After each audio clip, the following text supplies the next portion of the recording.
Voter registration and participation. Voting is a basic responsibility of citizenship.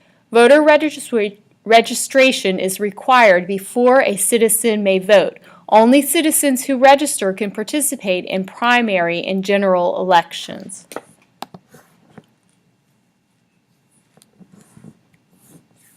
The qualifications are: first, one must be a citizen of the United States. One must also be a resident of the state of Virginia and the specific precinct. For instance, I am actually in the precinct of Gloucester County. Here you guys are probably in different precincts depending on where you live in Hampton. You must be at least 18 years old by the day of election. Where can you register in Virginia? You can register at the registrar office, at the DMV. You can mail in an application, and you can also register now online. This is a recent addition. Voter registration is closed 22 days before elections. This means you must be registered before that 22-day time period. The number of citizens who register and vote is related to how important the election issues are to citizens. There are usually many more citizens who register to vote during a presidential election.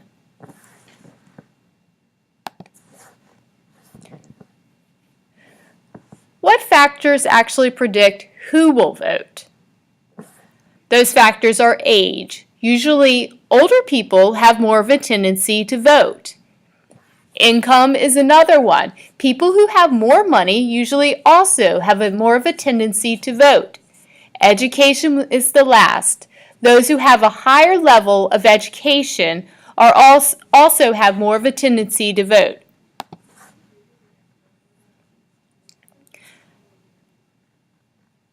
So why don't some people vote? There are two reasons. First of all, they just might not be interested in voting.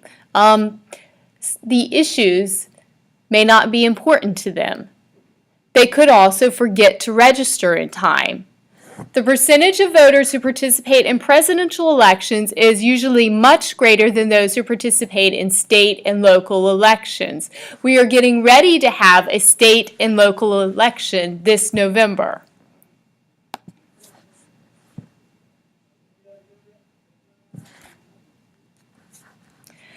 What is the process used to select the president and vice president?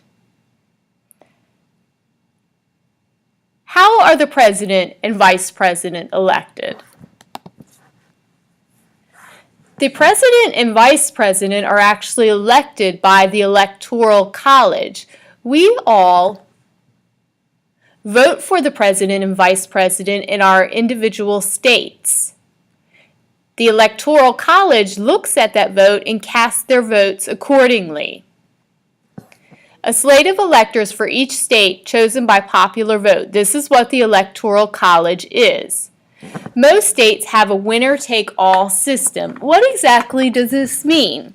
This means, for instance, Texas has a huge number of Electoral College votes.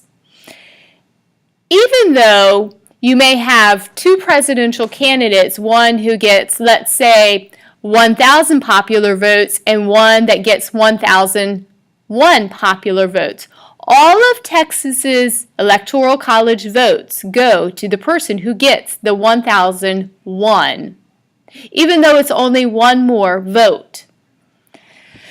The electors meet to vote for president and vice president. The winner-take-all system leads to targeting of densely populated states for campaigning, although candidates must also pay attention to less populated states whose electoral votes may make a difference in tight elections especially.